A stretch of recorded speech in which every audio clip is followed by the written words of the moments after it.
Valerie. Hi. Welcome to the show. On the road. At last. Yeah, absolutely.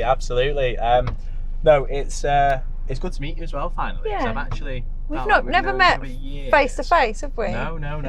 And I reckon we've probably been at the same events as well before. Oh God, yeah. Have to have been.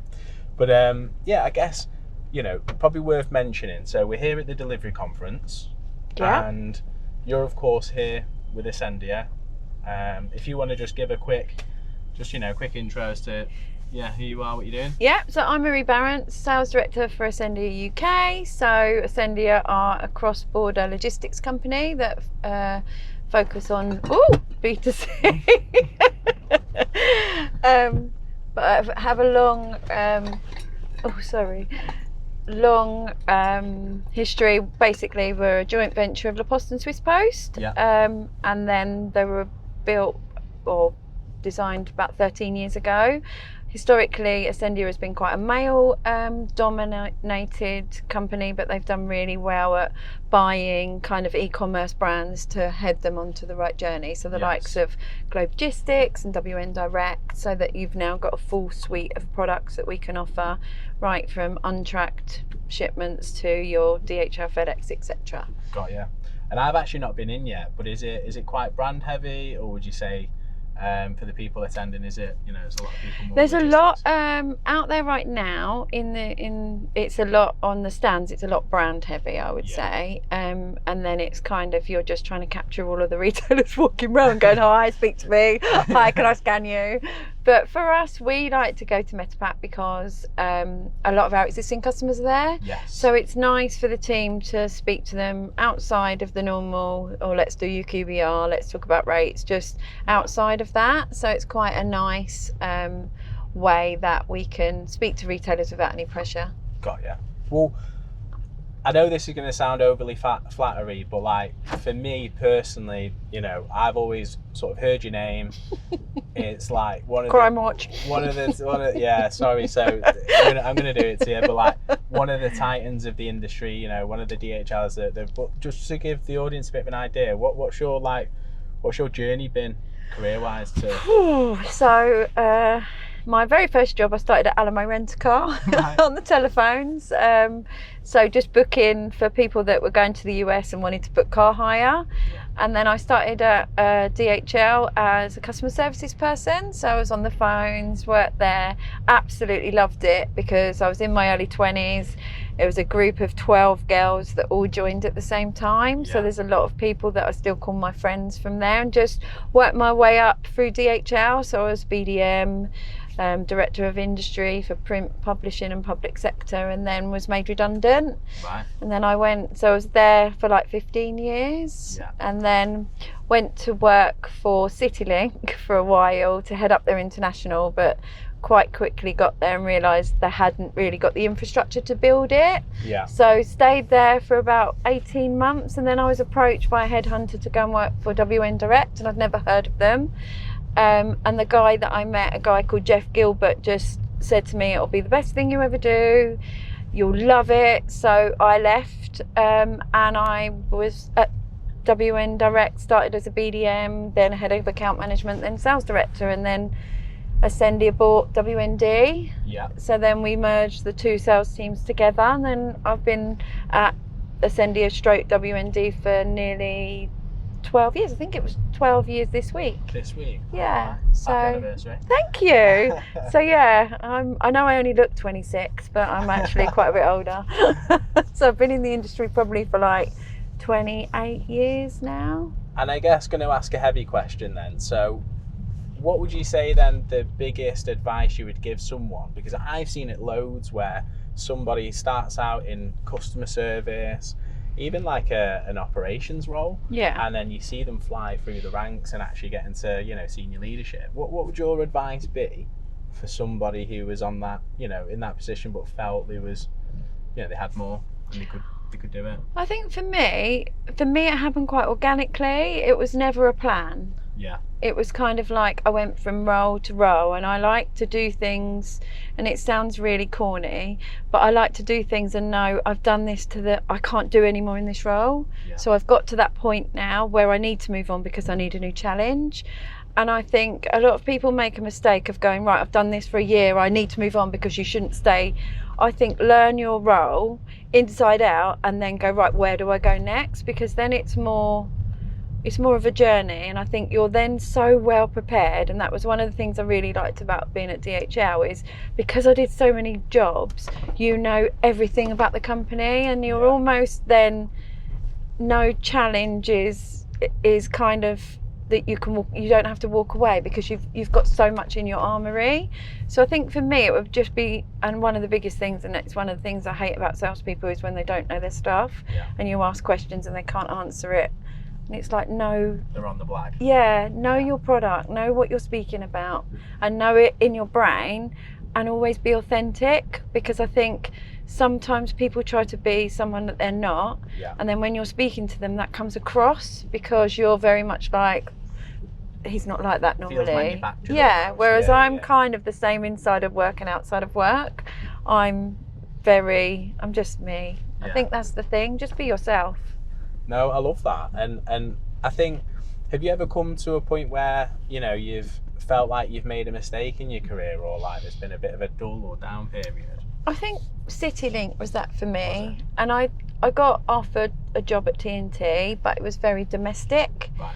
And there was no international there. And obviously DHL is very fundamentally international. Yes. And I didn't want to lose that, because I thought I've got all this knowledge and it needs to go somewhere. So I kind of made the decision that I would just sit at CityLink until I had the next right move.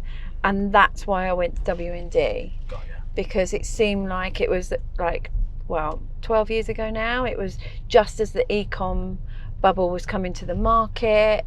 It was really new, it was really fresh, nobody was really doing it. And I think just waiting and not just making a knee-jerk decision and go, do you know what, I'm not happy here, I'm going to go to TNT and do domestic. It was the right. So I think it's just be patient, because I think sometimes the decisions you make when you're making them in a rush are the wrong decisions. Yeah, I hear you. And I feel like some of the best people in the industry have always done a stint at CityLink. So it's like, I speak to people and it's like, oh, they worked at CityLink. Yeah. Right, okay. Yeah, and do you know what? CityLink was a good company in the time, but it was very domestic. And for me, it was a knee-jerk reaction after being made redundant from a company that I'd been at for 15 years. And I just wanted to make sure that I had a job. So, you know, I don't look back and think, oh, I should never have done that. It was fine at CityLink. The people were amazing. I made some good friends there. But it just wasn't right for me. Got ya. Yeah. And then what would you say, like, did you have any like eureka moments, or was there any moments where you felt, I know this is now gonna, you know, pave the way for me to be an industry leader?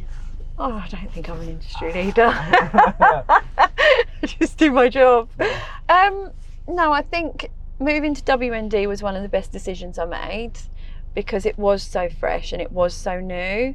And then the journey that we've been on with WND being acquired and going into Asendia, and you know, there was, I'm not going to lie, and Simon Batt, my CEO at the time, would have told you that I was worried about the acquisition and what it would do, because WND was such a niche company and it had such a niche culture. I was worried that we would lose that, but we've taken that with us to Asendia.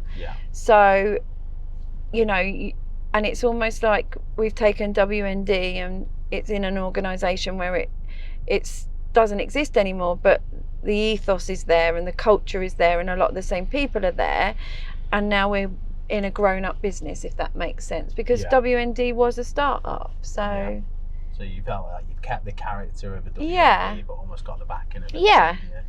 Exactly. Kind of thing. Okay. And then you talk about culture. Like, how would you describe the culture at Asendia?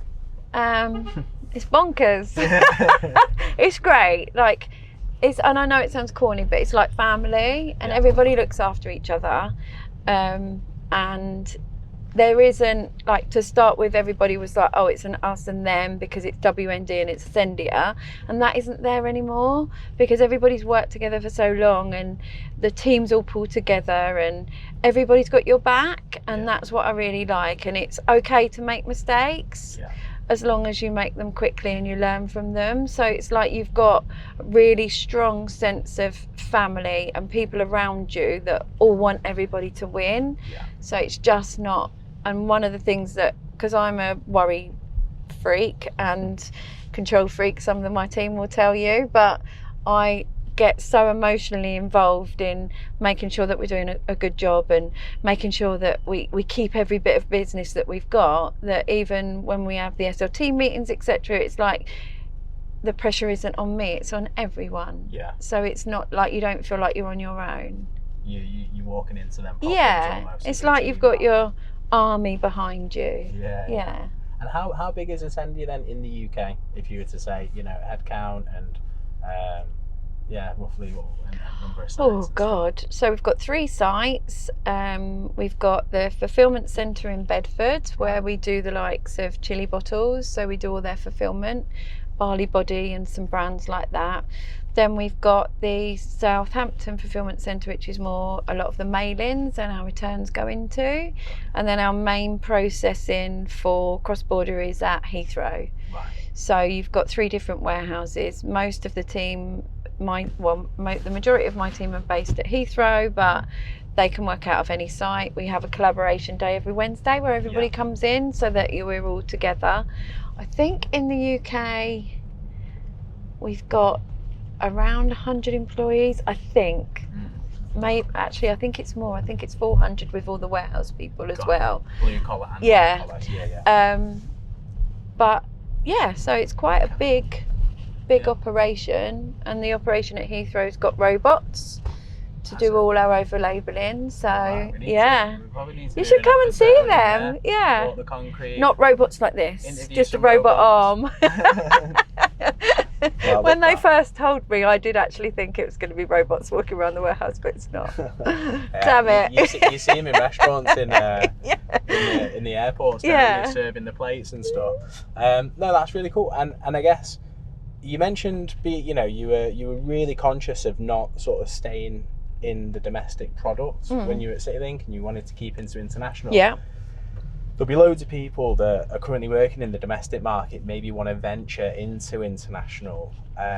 What would your advice be to someone, and like what would the benefit of someone going from just selling domestic, to jumping into the international? Yeah, I'm not taking anything away from anybody that works in the domestic market. It's just not the background that I come from, because I was at DHL when we didn't sell domestic. So it is a lot more complex, and unfortunately it's getting more and more complex every single week, because people keep changing thresholds and everything else like that. So there is a lot more legislation, but don't be afraid of it.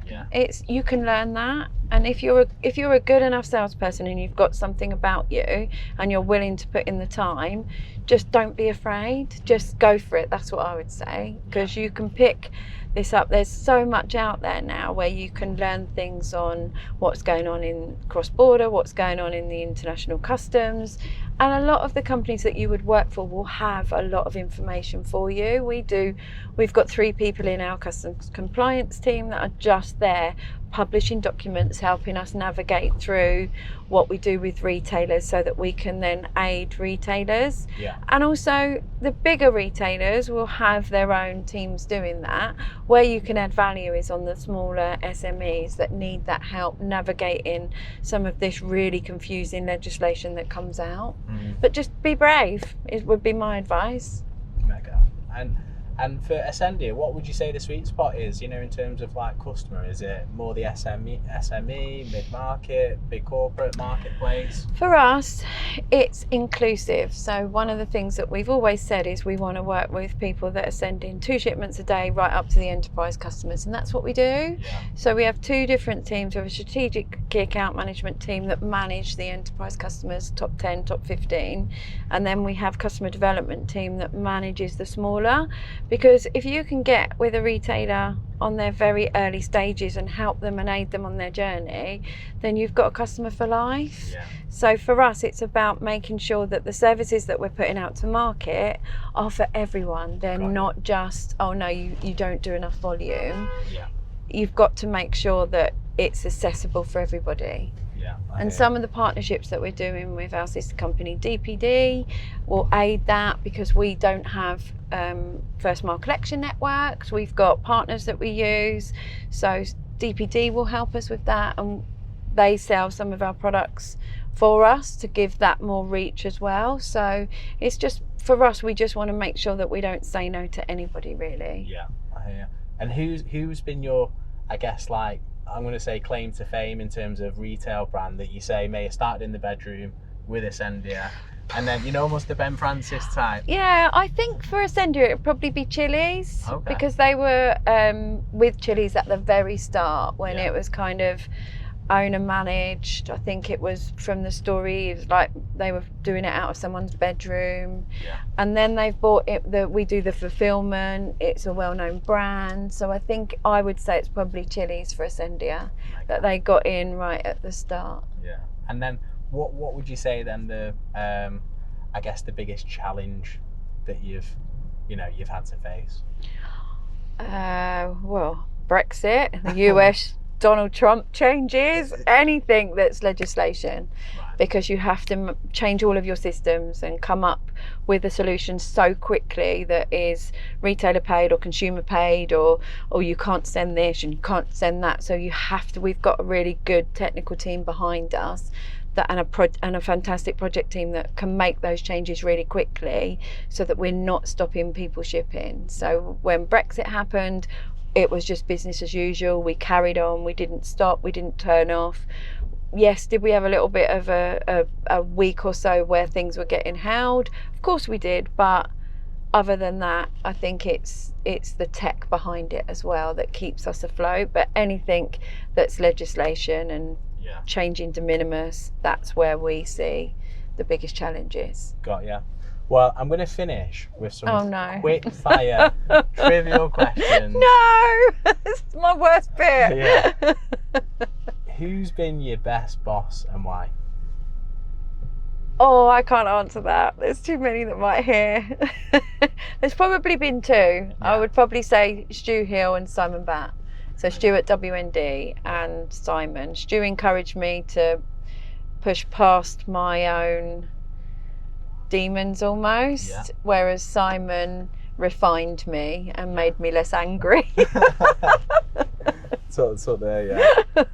Okay, and then if you were gonna meet yourself back when you first got into the industry, what advice would you give yourself? Believe in yourself. Believe in yourself. Yeah. Love that. I've never been very good at that.